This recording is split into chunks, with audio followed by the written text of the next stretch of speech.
옆 사람하고 인사하겠습니다. 더운데 건강관리 잘 하시고 평안하십시오. 은혜 많이 받으시기 바랍니다.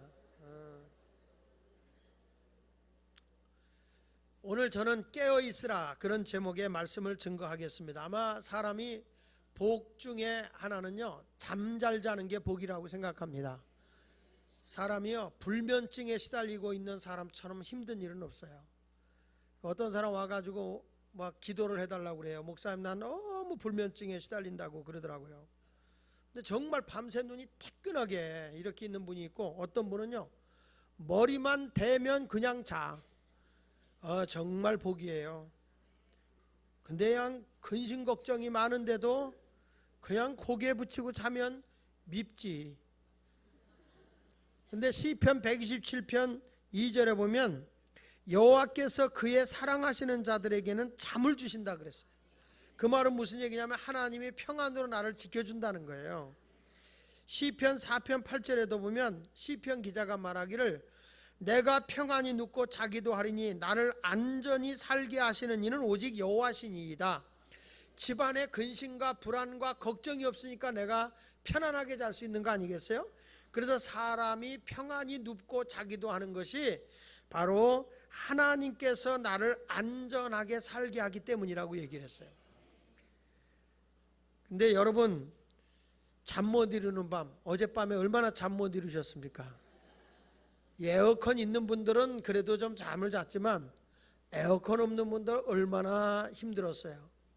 어제 우리가 에어컨을 안 켜고 자다 보니까 선풍 켜고 잤거든요. 다들 일어나요. 제 아내도 일어나서 덥지 나도 더운데. 그래서 잠을 못 자고 한 7번 일어난 것 같아. 깨고 일어나면 선풍기 켜놓고 또 깨고 일어나서 선풍기 켜놓고 에이 잠도 안 오는데. 그래서 마침 또 텔레비에 축구 중계를 했잖아. 그래서 배워보니까 후반전을 하고 있더라고요. 후반전을 막 했어요. 나중에 페널티 킥 그러는데 계속 넣더라고요. 하나님이 나를 깨워준 이유가 있겠지. 그래가지고 제가 꼬라 들어가지 말지니라 그랬는데 딱 막히는 거야. 그래가지고 여러분 누구 때문에 이긴지 모르시죠? 이게 역사상 이 올림픽에 세계대회에 나가서 4강에 올라간 건 처음이잖아요. 이런 것들을 보면서 사람이요, 정말 단잠을 자는 게 귀한 거예요. 어떤 사람 잠 잘 자고 나면 그러잖아요. 오늘 내가 아주 꿀같이 잠잤다고, 꿀잠을 잤다고, 내가 오늘 아주 단잠을 잤다고 그렇게 말하잖아요. 그런데 문제는 뭐냐면 자지 않을 자리에 가서 자는 게 문제는 거예요. 이게 잠자리에 들어가는 건 괜찮은데 아무 데 가서 자는 게 문제야. 요나는 말이에요, 하나님의 사명을 줬는데 사명의 자리로 안 가고 불신앙의 자리로 가면서 배 밑에서 잠자다가 풍랑을 만나게 되고 결국에 물고기 뱃속에 들어가잖아요. 그러니까 사람이 사명의 자리로 갈 사람은 그 자리로 가야 되는데 불신앙의 자리로 가면서 잠자니까 불행이 오고, 삼손은 블레셋 군대로부터 이스라엘을 지키라는 사명을 줬는데 블레셋 군대하고 수수께끼나고 앉았고 들릴라 여자라는 그 블레셋 여인하고 그냥 그 여자가 이뻤나 봐. 그러니까 그 옆에서 그냥 여자가 들릴락 말락한 말로다가 삼손 그러니까 그 치마폭에 휩싸였다가 눈깔이 빠져가지고 말이야. 블레셋 군대 붙들려서 눈알이 빠지고, 눈이 있고 눈깔이 있잖아요. 멀쩡하게 보는 눈은 눈이지만은 못된 걸 보는 눈은 눈깔이에요. 여러분은 눈이니까 시험 안 될 줄 믿습니다. 이 눈이 자꾸 이상한 거, 죄 짓는 거 보면 그건 눈깔이에요. 아무도 없을 때, 혼자 있을 때 하나님이 보고 있는데도 음란한 거 보고 앉았고 못된 거 자꾸 보고 있으면 그게 눈이요, 눈깔이요? 질문 같지 않아? 대답을 안 해. 전부 다 눈깔만 앉아있나? 응? 좋은 눈, 좋은 걸 보는 건 눈이야. 그렇죠? 악한 걸 보는 거, 잘못된 걸 보는 거, 음란한 걸 보는 거, 이런 것들은 전부 다 뭐예요? 할렐루야. 저거 아주 그냥 마음이 맞아서 감사해요. 그러니까 삼손이 결국에는 잘못된 눈을 가지고 있었단 말이야. 그러니까 눈알이 뽑아져서 결국에 비참하게 인생을 마무리 짓고 말아요. 다윗이라고 하는 사람도 이스라엘 군대가 가서 전쟁하고 있는데 자기는 좀 편안해 보겠다고 낮잠 자잖아요. 그 낮잠 자고 일어나서 망대에 서서 보니까 저 흰놈의 골짜기라고 하는 그 계곡인데, 그 계곡에서 이 목욕을 하고 있는 여자가 있어요. 아주 그날따라 피부가 곱고, 근데 그 여자가 내가 보기에는, 성경에는 자세히 안 나왔지만 신방 가서 물어보니까 다윗이 거기 나오는 걸 알고 일부러 작태를 부렸다는데, 그래가지고 다윗이 그를 끌어와서 죄를 범하게 되잖아요. 근데 이게 그 여자가 또 공교롭게 한 번 그런 관계를 했는데 임신을 한 거야. 그러니까 자기 죄를 감춰야 되니까 다윗이 자기의 신복인 우리아라고 하는 자를 불러서 자기 죄를 감추기 위해서 같이 둘이 자라고 그랬거든요. 그땐 이 우리아의 장군이 뭐라는 거 아니, 내 병사들이 지금 전쟁터에 있는데 가서 여자하고 잠자게 생겼냐고. 안 갔어요. 그러니까 왕이 입장이 곤란하니까 치열하게 전쟁하고 있는 데로 보내라. 그래서 전방으로 보내서 결국에 우리아를 죽게 하거든요. 직접 살인하지 않았지만 간접 살인했는데 그게 하나님께 기억이 된 거예요. 결국에 다윗은 평생 그가 눈이 짓물리도록 회개하고 눈물로 세상을 보내게 됩니다. 그러니까 한번 자기가 일하러 가야 할 자리에 일하지 않고 잠만 자다가 죄를 범하게 된 거예요. 시몬 베드로도 예수님이 시험에 들지 않게 깨어있어 기도해야 된다 그랬더니 계속 잠만 자다가 결국에는 예수를 모른다고 3번이나 부인하게 됐습니다. 오늘 이 유두고라고 하는 사람도 지금 바울이 하나님의 말씀을 증거하는데 창터에 걸터 앉았다가 계속 설교가 길어지니까 졸고 앉았다가 그냥 3층에서 떨어져 가지고 죽었네. 그게 바울이 그를 끌어안고 기도해 주는 바람에 기적적으로 살긴 했어요. 그러니까 여러분들도 아무 데서나 졸면 떨어져, 특별히 2층에 있는 분들은 조심해야 됩니다. 이게 떨어져서 결국에는 불행하게 되죠. 그래서 오늘 이 내용을 가지고 함께 깨어있자라는 말씀을 증거하면서 은혜를 받으려고 합니다. 여기 첫째 보면 7절 8절에 보면 그 주간의 첫날에 우리가 떡을 모였더니 그랬어요. 이 깨어있는 성도는 어디에 깨어있냐면 모임에 깨어있어야 돼요. 성도들의 모임에 깨어있어야 돼요. 여러분, 이 사람들이 모여서 뭡니까? 떡을 떼려 하여 모였다 그랬어요. 한번 따라합시다. 떡을 떼려 하여 모였다. 이게요, 우리끼리 모여서 떡천 가자, 떡볶이집에 가자, 이거 모인 게 아니에요. 이들이 바로 무교절이 끝나고 난 바로 첫날이니까 6월절이 아닙니까? 근데 그 6월절이 끝나고 난 첫날, 이것은 뭘 의미하냐면 예수 그리스도께서 십자가에 못 박혀 돌아가시기 직전에 예수님의 제자들과 둘러앉아서 만찬을 하고 떡을 떼주면서 이런 말을 해요. 누가복음 22장 19절에 보면 떡을 가져 감사기도 하시고 떼어 그들에게 주시며 이르시되 이것은 너희를 위하여 주는 내 몸이라. 너희가 이를 행하여 나를 기념하라 그랬어요. 그러니까 저들이 모여서 떡을 떼는 게 뭐냐면 예수 그리스도께서 나의 허물과 죄를 위해서 십자가에 죽은 것을 기억하는 거예요. 그리고 예수 그리스도가 부활했다는 사실을 기억하면서 저들이 떡을 떼고 모이는 모임이에요. 그러니까 깨어있는 교회는 공동체가 모일 때, 목장이든지 마을이든지 모임의 주체가 누구냐면 예수 그리스도예요. 예수 그리스도의 십자가, 예수 그리스도의 부활, 그 내용이 신앙의 주체가 돼야 돼요. 이 마을이나 목장에 가서 뭐 얘기하라면 자기 아픈 거, 자기 힘든 얘기만 디리다 하는 거예요. 그게 예수님하고 무슨 상관이 되어 있는지 그걸 얘기해야 되거든요. 내가 이 힘들고 어려웠지만 예수님의 십자가의 고난을 생각하면 내가 이겼을 때 하나님께서 이렇게 은혜 주시고 이렇게 응답을 주셨다, 그런 간증의 고백이 이루어져야 되는데, 나 이런 것 때문에 힘들어, 저런 것 때문에 힘들어, 그리고 주체가 예수 그리스도가 아니라 나야, 나. 그런 공동체는 다 떨어져요. 우리가 모임에 분명한 목적이 있어야 되고 모임의 대상이 누구냐는 거예요. 우리끼리 모이지만 우리가 누구를 위해서 모이는 거냐? 예수 그리스도의 삶의 발자취를 위해서 모이는 거예요. 여러분의 공동체는 생명의 떡이신 예수님을 중심으로 모이길 바랍니다.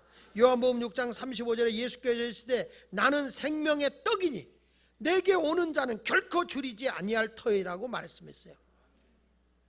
그러니까 여러분, 예수 안에 들어오면 예수 안에 생명이 있어요. 예수 안에 부족함이 없어요. 부유하신 자로서 가난하게 된 건 나를 부유하게 하기 위함이고, 십자가에 죽은 것은 나의 허물과 죄를 위해 죽으신 거고, 채찍에 맞으신 것은 나를 병에서 건강하게 하기 위해서고, 부활하신 것은 의롭게 하기 위해서예요. 예수 안에는 근심과 걱정이 없어. 그 안에 답이 다 들어있어요. 예수가 답이거든요.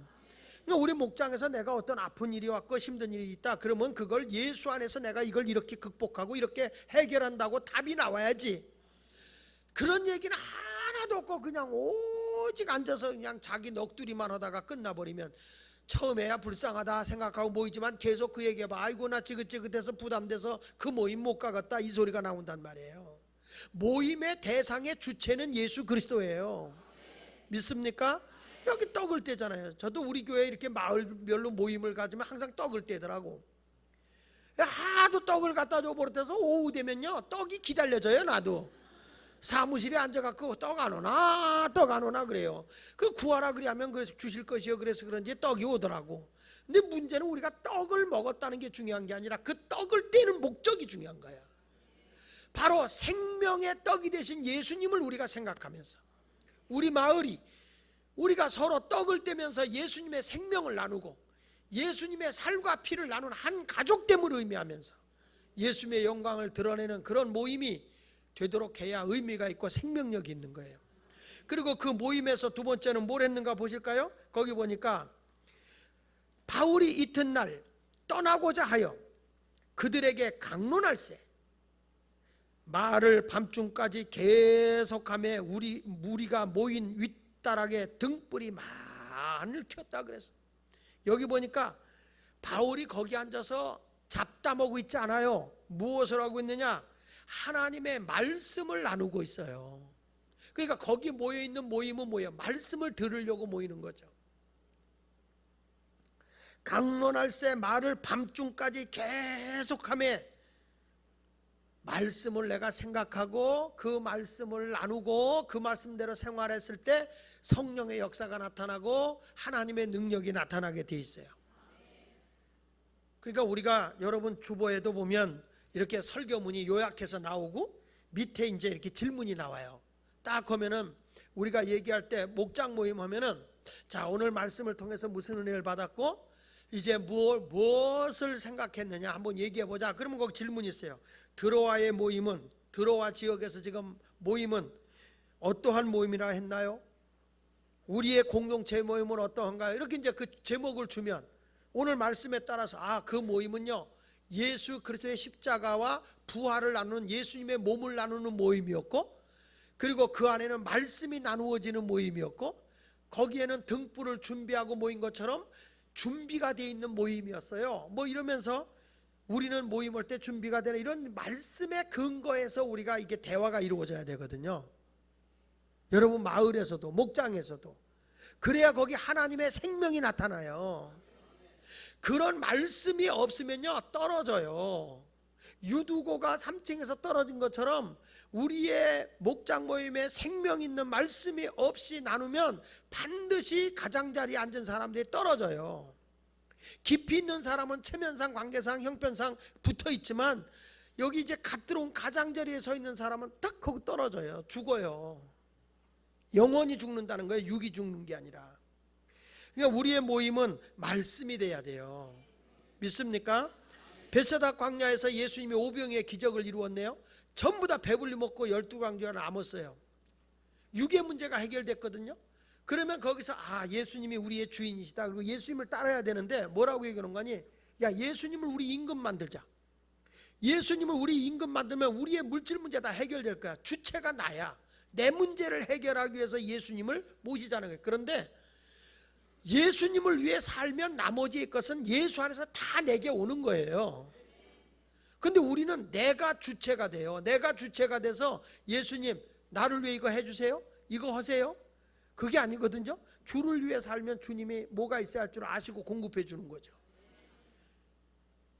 근데 우리 보면은 말씀이 없으니까 능력이 안 나타나죠. 수가성 운물가의 여인 얘기 좀 우리 해봅시다. 예수님이 지나가다 수가성 운물가의 여인이 물 길러 왔어요. 정오에. 예수님이 다가가서 물로 얘기를 해요. 나에게 물을 달라. 아니 나는 혼혈 민족이라고 그래서 물을 갖다가 어떻게 당신이 유대인으로서 나에게 물을 달라 합니까? 내가 물을 달라 하는 이가 누군 줄 알았으면 너에게 물을 달라 한 이가 영원히 목마르지 않는 물을 줄 거다. 그런 물 좀 나 좀 주면 안 되겠습니까? 네 남편 데려와. 나 남편이요 없이요 그랬어요. 네가 남편 6이나 있었지만 지금 있는 남편도 내 남편이 아니니 내 말이 옳다 그래. 그러니까 그 여자가 얼마나 능력이 있어요. 6명의 남자를 바꾸고 7번째 남자도 지금도 그 남자가 지 남편이 아니니까 남의 남편 꼬드겨서 사는 거 아닙니까? 이 여자가 그 앞에 꼬꾸라지는 거예요. 선지자입니다. 그러면서 이 여자가 곤란하니까 종교적인 문제를 가지고 얘기를 한단 말이에요. 당신들은 말이야 예루살렘에서만 예배 드려야 된다고 하는데 우리가 예루살렘까지 못 가면 여기서 예배 드리는 건 예배가 아닙니까? 그러니까 예수님이 여기서 저기서 하지 마라. 예배할 때가 중요한 거다. 때가. 이 다음에 예수님 올 때가 되면 그래야 한 줄 압니다. 메시아가 오면 그렇게 될 줄 압니다. 내가 메시아다. 그 사람이 그 자리에서 말씀을 나누면서 예수를 만난다고요. 예수를 만나는 순간 이 사람이 수가성으로 뛰어들어가서 수가성에 있는 모든 사람에게 와보라. 예수님 메시아가 왔다. 그래서 한 도시를 다 예수 믿게 만들어 놓은 여자가 바로 수가성의 우물가의 여인이에요. 여러분, 복음이 들어가면요 사람의 생명이 있어요. 생명 있는 사람은 다른 사람을 살려내요. 그리스도 앞으로 이끌어내는 거예요. 근데 생명 대신 진리의 말씀이 내게 없으면 나도 살지 못하는데 어떻게 다른 사람을 살려냅니까? 그러니까 우리가 이 공동체 속에서 살아갈 때 중요한 것이 뭐냐면 생명 대신 예수 그리스도를 내 마음에 모시고 살아가도록 말씀이 나누어지는 곳이 되어야 할 줄로 믿습니다. 우리 예수마을교회가 이제 마을 모임을 한다든지 이 밴드 모임을 한다든지 또 이 목장 모임을 하잖아요. 이 소그룹 공동체 의미가 뭐냐면 지난번에 제가 디렉터들에게도 그 공부를 가르쳤는데 영국 사회가 이제 이렇게 종교 부흥이 일어나기 직전에는 그 당시에 많은 사람이 공부를 하다 보니까 이성주의가 발달했어요. 그래서 사람들이 하나님의 절대주의 신학, 하나님의 능력은 무시해버리고 내 생각으로 판단이 되는 하나의 상식적인 것만 추구했어요. 이성주의만 따르다 보니까 인간의 이성이나 이해가 되지 않는 건 부인해버려요. 그래서 하나님의 말씀도 자기들이 학문적으로나 지식적으로 판단해보고 이건 좀 엉뚱한 것 같다 그러면 이거는 하나님 말씀 아니야. 어느 문서에서 갔다 온 거야. 이렇게 짝 읽기로 해서 이게 이성주의 신학이거든요. 근데 우리나라의 유럽에서 공부한 신학자들이 임마누엘 칸트의 이성주의 신학을 가져온 거예요. 그러다 보니까 한국의 교회들이 하나님 절대주의 신앙으로 가기보다는 인간의 이성이 앞서가기 시작해요. 공부도 많이 하고 지식이 많아지니까 인간의 상식만 주장하는 거죠. 그러나 여러분 기억하십시오. 하나님의 능력은 사람의 상식을 뛰어넘는 겁니다. 근데 이성주의 신학이 발달하다 보니까 신앙이 다 죽어버렸거든요. 그러면서 영국 사회가 뭐가 있냐면 산업화 운동이 일어나면서 이 빈익빈 부익부가 굉장히 심했어요. 가진 자는 많이 갖고 못 가진 사람은 못 갖고 이래가지고 사회적인 갈등이 상당히 많았습니다. 지금 우리나라도 대기업과 이게 작은 그런 것들이 갈등이 오잖아요. 있는 자와 없는 자 갈등이 오잖아요. 영국 사회도 그런 것이 상당히 심했습니다. 이러한 갈등이 있을 때 이것을 움직여보자 하고 일어난 게 종교 부흥이에요. 종교 부흥 운동이 어떻게 일어나냐면 소그룹 공동체를 통해서 경건주의 운동이 일어난 거예요. 약한 자를 돌보고 고아와 과부를 돌보고 배우지 못한 사람에게 배움을 주는 학교를 세우기 시작하고 그래가지고 사람들에게 자꾸 선한 길을 걸어갈 수 있도록 하나님의 정신을 가지고 거룩한 삶을 살아가도록 인도해주는 경건의 모임을 위해서 경건의 삶을 위해서 만들어낸 것이 소그룹 공동체예요. 근데 우리 교회가 또 한국의 소그룹 공동체가 지금 오늘 좋은 사람은 3층에서 떨어지는 거야. 이 소그룹 공동체가 우리 교회가 하고 있는 것은 이미 기존에 속해 있고 다 있었단 말이야. 근데 왜 우리가 이걸 해야 되냐면 이제는 사회나 이 지역을 변화시키기 위해서는 소그룹 공동체가 경건한 공동체로 바뀌어져야 돼요. 근데 우리는 날마다 지금도 모여서 말씀 나누고 우리끼리 먹고 우리끼리 대화하고 끝나는 거예요. 경건주의 운동이 일어나야 되거든요. 이웃의 사랑 운동이 실천되어지고 약한 자를 찾아가 보고 죄악이 있는 곳에 이제 경건의 운동을 통해서 죄를 범하지 않게 하고 폭력적인 아이들을 돌봐주고 가난한 자에게 나눠주고 이런 사역을 하는데 누가 해주겠지가 아니라 우리 모두가 그 사역의 공동체 속에서 운동을 해야 되는 거예요. 그러기 위해서는 내 안에 생명 되신 예수의 말씀이 내 안에 존재하면서 그 말씀을 실천해 나갈 때 그 안에 주어지는 것이 뭐냐면 경건주의 운동인 소그룹이라고요. 나는 우리 교회가 목장 모임을 해도 그냥 우리의 나의 고통스러운 그런 어떤 힘든 얘기만 하는 넋두리가 되지 않았으면 좋겠어요. 오래 못 가요. 거기는 떨어진단 말이야. 말씀을 나누세요. 말씀. 하나님의 말씀에 적용. 그래서 그 말씀대로 살아요. 그래서 보십시오. 8절에 뭐라고 그러냐면은 모인 윗다락에 등불이 많이 켜져 있다 그랬죠? 우리가 모인 윗다락에 등불을 많이 켰는데, 그러니까 등불을 켰는데 혼자 사는 집에 뭐 등불이 그렇게 많았겠어요? 이 사람들은 벌써 바울이 설교가 길어져서 늦게까지 끝날 줄 아는 거야. 그러니까 등불을 준비해 갖고 왔죠. 준비하는 모임. 여호와의 말씀은 우리의 앞길에 뭐냐면 등불이에요. 하나님의 말씀은 내 발의 등불이라 그랬어요. 그러니까 보십시오. 우리가 소그룹 공동체 속에서도 내가 한 주간에 하나님 말씀을 지키고 살았어요. 그러면 틀림없이 말씀에 순종하고 살면 하나님은 응답해요. 역사해요. 하나님의 응답을 받아요. 그러면 내가 한 주간에 주님을 만난 경험, 간증들이 있거든요. 이런 걸 준비해가지고 나는 이번 한 주간 동안에 이런 예수님을 경험했다고 내 간증을 해야지, 이런 마음을 준비해가지고 목장의 모임으로 하란 말이죠. 이건 한 주간 동안 하나님의 말씀을 듣고도 전혀 말씀과 상관없이 살다가 또 목장에 오늘 설교 듣고 가서 목장에 가서 뭘 하는 겁니까? 오늘 말씀을 듣고 우리가 한 주간 동안 어떻게 살 거냐, 그걸 다짐하는 거거든요. 근데 그 다짐하기 전에 먼저 모이면 지난 주간에 하나님의 말씀들이 이렇게 살았을 때 어떤 간증이 있느냐, 어떤 증거가 있느냐. 그러면 준비된 사람들은 말이야, 나는 이번에 이런 문제가 있었는데 내가 말씀에 순종하고 기도하면서 그 힘든 일을 극복했더니 세상에 하나님 이렇게 응답해주고 이렇게 도와주시고 이렇게 채워주시고, 아멘하다. 누가 돌아가셨는지 밥 준다고 그랬으면 아멘 그 정도 했을까? 하나님 앞에 내 간증이 준비되어 있는 모임을 한번 가보세요. 그러면 모임 자체도 나도 기쁘고요, 듣는 사람도 은혜가 되니까, 야, 이번에 우리 목장에 가면 무슨 재밌는, 무슨 은혜스러운 간증들이 나올까, 이런 기대감을 가지고 나간단 말이죠. 그런 기대감이 없으면 목장 모임이 흐지부지 되고 짐스러워, 부담돼. 주일날 예배 드렸는데 또 가서 예배 드리고. 근데 그 목장에 갔더니 그냥 설교 들은 게 아니라 그 설교대로 살았을 때 막 하나님이 역사하신 간증들이 있고, 나 다음 주에 오늘 말씀 깨달은 대로 이렇게 한번 살아보고 하나님이 응답하는 걸 내가 한번 보려고 그래요. 뭐 이런 간증이 나온다면 얼마나 힘 있는 목장이 될까요?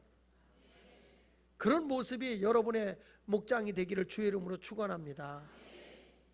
그래서 여기 보면 이 모임은 깨어있는 모임이었다. 의식 있는 모임이었다. 그냥 모인 모임이 아니고 드로아에서 바울이 전도를 마치고 이제 딴 곳으로 가려고 지금 하거든요.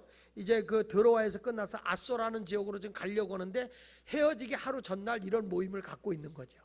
귀한 모임이죠. 두 번째 가서는 9절 10절을 같이 읽어보면 9절 10절에 이렇게 말하죠. 유두고라 하는 청년이 창에 걸터 앉아 있다가 깊이 졸더니 바울이 강론하기를 더 오래 하며 졸음을 이기지 못하여 3층에서 떨어지거늘 일으켜보니 죽었는지라 그랬어요. 자, 여기 보면 유두고라고 하는 사람이 추락을 해서 죽었어요. 이것이 도대체 무엇을 교훈하는 거냐는 거죠. 그래서 바울이 가서 죽은 그를 얘기하고 바울이 가서 그를 끌어안고 기도해주고 났더니 생명이 그에게 돌아오죠. 이 바울은 다른 사람은 다 죽었다고 하는데 바울은 아니다, 생명이 살아있다. 근데 여러분, 우리가 알아야 되는 게 있어요. 이게요 진짜 죽은 거예요. 왜냐하면 이 누가복음을 기록한 사람이 누구냐면 누가예요. 누가의 직업이 뭐예요? 의사예요. 사람이 죽었을 때 그 사람의 사망 선고를 누가 내려요? 의사가 내립니다. 내가 죽었어요 그래도 의사가 와서 왕진 와서 사망 선고 해야 돼요. 의사의 손에 달리는. 근데 이 누가가 죽었다 그런 건 완전히 죽은 거예요. 기절한 게 아니에요. 그런데 바울은 그를 끌어안고 아니다, 생명이 있다. 이게 뭐냐면 믿음의 용기를 가지고 선포하는 거예요. 자, 여기서 우리가 왜 죽었을까? 저는 깨닫는 게 있어요. 왜 죽었느냐? 이유는 간단해. 자리를 잘못 앉아서 죽었어.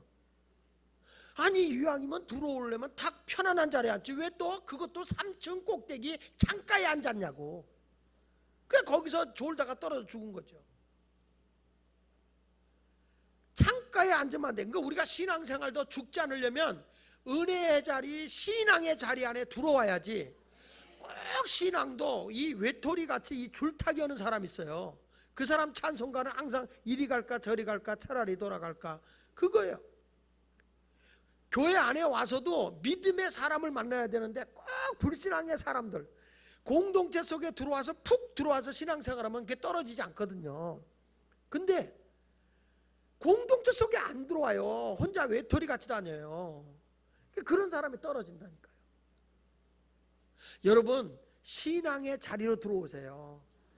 믿음의 공동체 자리로 확 들어와야지 잘못된 자리에 앉으면 안 됩니다. 그래서 교회 와서도 은혜 받고 하려면 좋은 자리에 앉아야 돼요. 그래서 옛날부터 어느 목사님이 그러잖아요. 맨 앞자리는 무슨 자리? 금자리. 가운데는 은자리. 맨 뒤에는 동자리가 아니라 잠자리야. 잠자리. 예. 자꾸 구석에 앉아서 잠잘라고 그런단 말이에요. 조는 사람은 자꾸 앞으로 와서 은혜를 사모하고 말씀을 사모하는 자가 돼야 되는 겁니다. 근데 이게 보세요.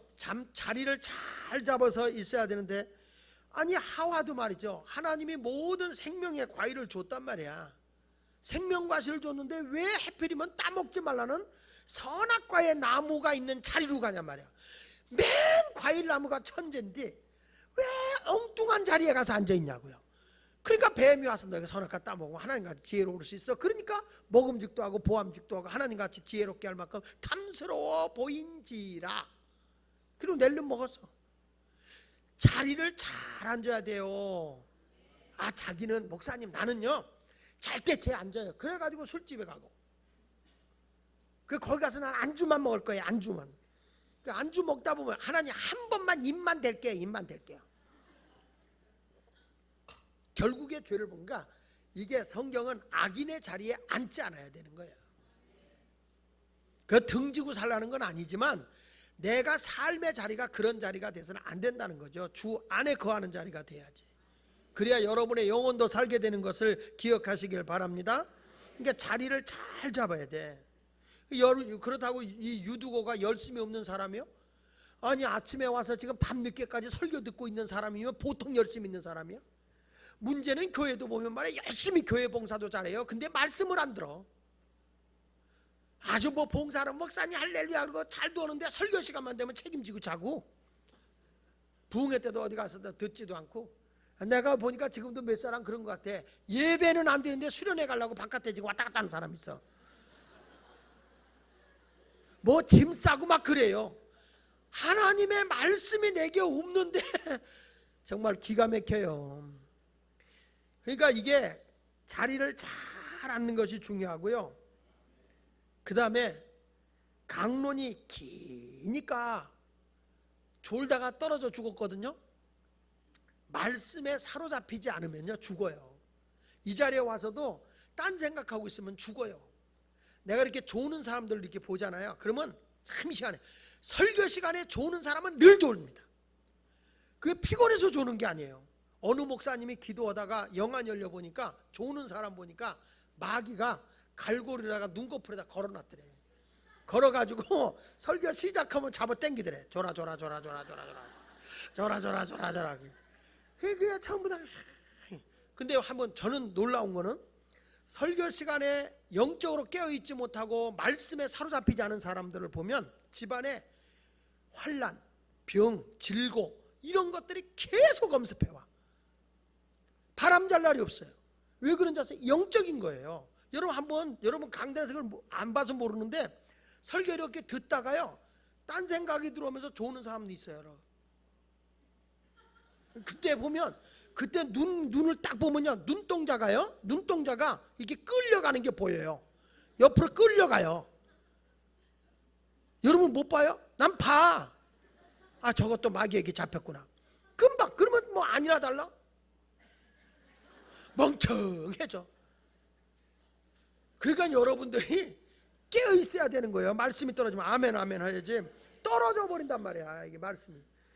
한국교회나 세계교회의 공통점이 뭐냐면 교회가 크게 부흥할 때의 공통점은 하나님의 말씀의 선포가 굉장히 길었어요.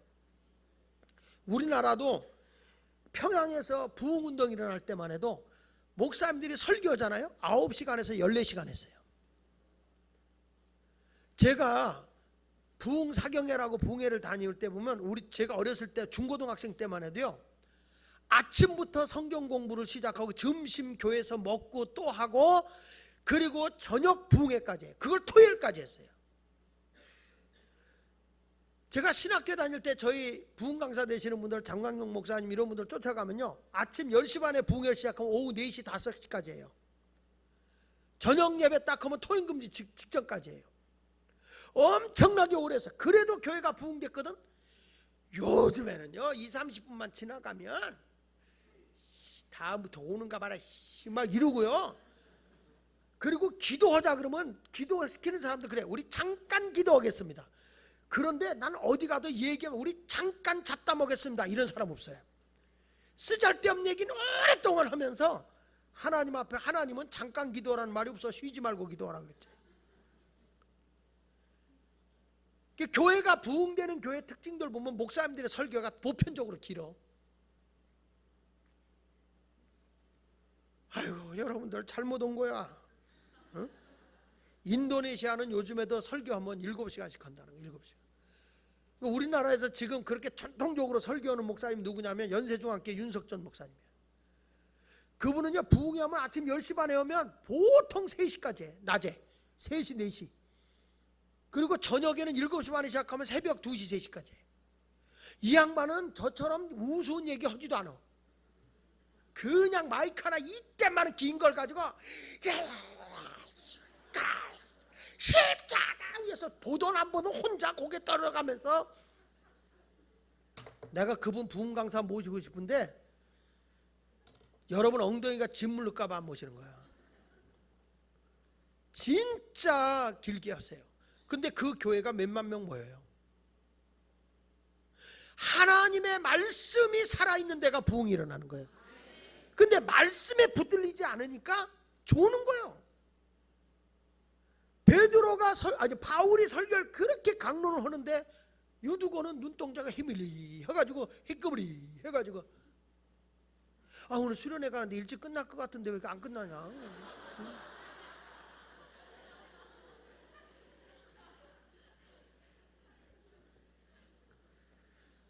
진정으로 여러분의 강론하면서 설교 시간에 조는 걸 망하는 거예요. 그러니까 이 바울이 말이죠, 이 말씀에 붙들림 받은 이 바울이 막 설교하는데 생명의 말씀을 증거하는데도 졸고 앉았어요. 이번에도 제가 부여의 집회를 갔어요.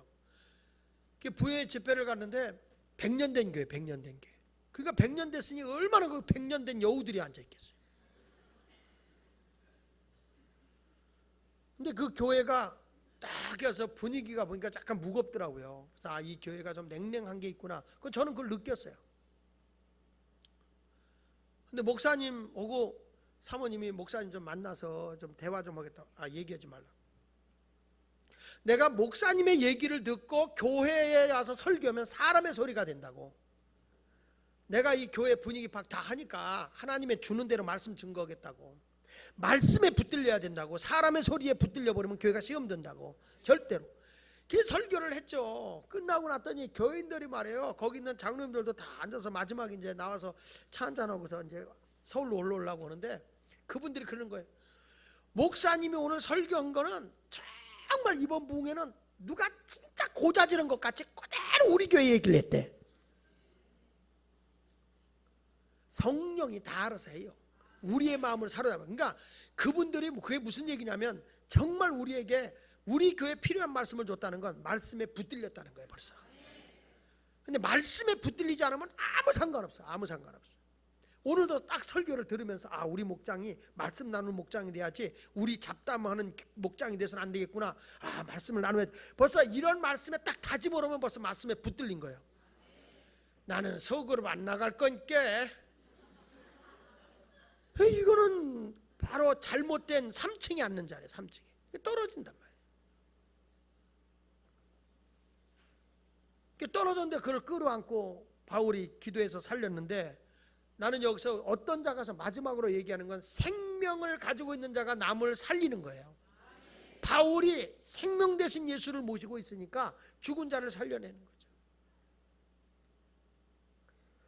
떨어진 자가 사는 거. 지금 우리 교회도 그런 분이 한 분이 계세요. 어렸을 때 너무 발발되다가 아버지 사무실에서 창문이 이렇게 붙어있는데 거기 떨어졌어요. 2층에서 머리가 세면바닥에 먼저 떨어졌어요.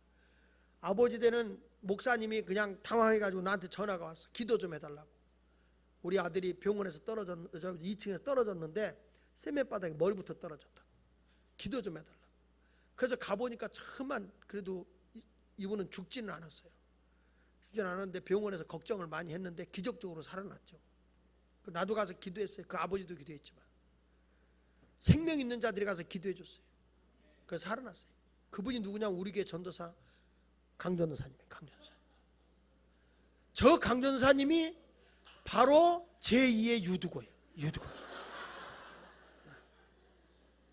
찬양도 잘하고 말이죠. 근데 저분은 죽은 건 아니었어요. 저분은 살아있는데 산 거예요. 근데 이 유두고는 의사가 분명히 죽었다고 했으면 죽은 건데도 지금 믿음의 사람인 바울이라는 사람이 믿음의 확신을 가지고 용기를 가지고 선포하는 거죠. 아니라 그는 생명이 있다. 그리고 기도를 했는데 놀랍게 그 아이가 살아난 줄로 믿습니다. 할렐루야. 오늘도 우리 주님은 저와 여러분을 향해서 죽어있는 자가 되지 말고 깨어있는 자가 되라고 말씀합니다. 베드로전서 5장 8절에 베드로는 말하기를 근신하라 깨어라 너희 대적 마귀가 우는 사자같이 두루 다니며 삼킬 자를 찾는다 그랬어요. 여기서 근신하라는 말은 말과 행동을 바르게 하고 조심하라는 거예요. 마귀가 우는 사자같이 삼킬 자를 찾는다. 예수 마을교회 이 자리에 온 사람들 가운데 마귀가 노리는 것 같지만 다 노리는 게 아니에요. 사자는요 사냥을 갈 때 보면 저쪽에 짐승들이 있잖아요. 사냥감이 있을 때 사자는 몸을 낮춰요. 탁 낮추고 숲 사이로 어슬렁어슬렁 가서 숲속에서 눈을 부라리고 봅니다. 딱 공동체 속에서 떨어져 있는 것, 그리고 떨어져 있는 것만이 아니라 떨어지는 가운데에서도 약해 보이는 것, 요거를 사자가 딱 본 다음에 집중적으로 그거 하나만 쫓아가요. 다른 것들은 놀래서 튀지만 사자는 다른 거 보지 않아요. 내가 찍어놓은 거 그걸 보는 거예요. 오늘도 마귀가 우는 사자같이 예수 마을 교회 너다 너 이렇게 찍는다. 너야 너. 내가 이쪽에다 안 하는 이유는 자기라고 했다 시험 들까봐 너다 여기다 찍어놓고 그리고 나서 집중으로 쫓아가서 공격을 해버리는 거죠. 그러니까 우리가 마귀한테 넘기는 사람, 시험 드는 사람은 항상 시험 들고요, 어려움 속에 있는 사람은 항상 어려움이 있어요. 영적으로 깨어나야 돼요. 깨어 일어나야 될 줄로 믿습니다. 그래서 벌써 깨어있는 사람은 탁 이러잖아요. 이 조그만 짐승 거 뭐야? 팔딱 일어나가지고 이렇게 보는 거, 그거 가지고 막 적을 그렇게 하잖아요. 여러분들도 절대로 깨어있어서 마귀한테 넘어지지 않길 바랍니다. 벌써 보세요. 딱 무슨 아이고 내가 벌써 이게 마귀가 벌써 나를 건드리는구나. 영으로 깨어있으면 그래요. 마태복음 26장 41절에 보면 예수님도 시험에 들지 않게 깨어있으라 그랬어요. 시험거리가 오면 내가 아이고 이거 기도하라는 거구나. 벌써 깨어있는 사람 금방 알아요. 여러분도 시험 들지 않게 깨어 기도해야 돼요. 예수님의 제자를 시험에 들지 않게 깨어있으라 하는데 잠자다가 시험이 오니까 바로 예수를 부인해 버리잖아요. 준비하고 깨어있는 사람이 중요한 거예요. 도둑같이 예수님도 도둑같이 온다고 그러면서 요한계시록 16장 15절에 내가 도둑같이 오리니 누구든지 깨어 자기 옷을 지켜 벌거벗고 다니지 아니하며 자기의 부끄러움을 보이지 아니하는 자는 복 있는 자다 그랬어요. 예수님이 도둑같이 오니까 너희는 깨어서 야전에 나가서 일할 수 있는 그런 옷을 입고 있어야 복 있는 사람이라는 거예요. 예수님이 뭐같이 온다고요? 도둑같이 온다고 했어요. 그러니까 알게 온다는 거예요? 모르게 온다는 거예요? 아니지, 알게 온다는 거죠. 누구한테는? 깨어있는 자에게는. 잠자는 자에게는 도둑이 온다는 거 모르게 오지만 예수님 뭐라면 깨어있어라 그랬잖아요. 내가 도둑같이 갈 테니까. 그러니까 그 말은 도둑같이 언제 갈지 모르지만 깨어있으면 깨어있는 자는 안다는 거예요. 내가 오는 거. 시대가 어떤 건지. 그렇죠? 뭘 모르게 와. 모르게 오면 예수님이 깨어있는 자에게 알게 오죠. 뭘 훔쳐가도 너보다 자는 사람이 모르는 거지. 그래서 고린도전서 16장 13절에 사도 바울이 말한 것처럼 따라합시다. 깨어서 믿음에 굳게 서서 남자답게 강건하라. 깨어 믿음에 서서 남자답게 강건하라 그랬어요. 이게 요즘 시대하고 조금 안 맞는 얘기. 요즘엔 여자가 더 강해요. 남자들은 뭐 물어봐야 돼. 여보 이거 해야 돼 말아야 돼. 이렇게 물어봐요. 이거 합시다. 그럼 눈치 보고 헛까마까 이렇게 물어봐. 그래서 내가 지금 성경을 다시 보면 깨어 믿음에 굳게 서서 강한 자답게 강건하라 그럴 것 같아. 남자답게가 이제 사라진 것 같아. 요즘은 남자들이 너무 쫌생이가 많아. 여러분 우리는 믿음에 굳게 서 있는 깨어 있는 사람이 돼야 됩니다. 할렐루야. 그래야 우리가 내가 깨어 있어야 누구냐? 남을 깨울 수가 있는 거야. 바울이 깨어 있는 믿음이 있었기 때문에 이 청년을 깨운 거예요. 그러니까 이 청년을 살려내니까 12절에 사람들이 살아난 청년을 데리고 가서 적지 않게 위로를 받았더라 그랬어요. 할렐루야. 그러니까 내가 깨어서 남을 살려내면 살아난 사람이 다른 사람을 위로해 주는 거예요. 보세요. 믿음이 없던 사람이 신앙에 있는 사람을 통해서 그 사람이 믿음을 얻잖아요. 믿음을 얻게 되면 그 사람이 나도 당신같이 가장자리에 창터에 앉았던 사람이라고. 나도 떨어져 죽었던 사람이라고. 그런데 내가 이렇게 났다. 그래서 이번 수련회가 그래서 여러분 우리가 영적으로 기뻐하는 자리고 주님을 만나는 자리고 생명을 불어넣어서 다른 사람에게 위로를 줄 수 있는 그런 사람으로 변화되는 게 수련회예요. 지금까지는 뭐 다 내일에 바빴지만 수련회 간다면 세상 거 한번 잃어버리고 주님과 함께만 깊이 관계를 가져보자, 이런 게 수련회인 거예요. 저는 여러분들의 신앙이 오늘 졸다 떨어지는 자리가 아니라 발딱 일어나서 하나님의 말씀에 붙들린 바 되어서 바울처럼 죽은 자를 살려내고 살려낸 사람은 다른 사람에게 용기와 힘을 주는 그런 삶을 살아가는 성도들이 되시고 위로해 주는 사람이 되기를 예수 이름으로 축원합니다. 찬송가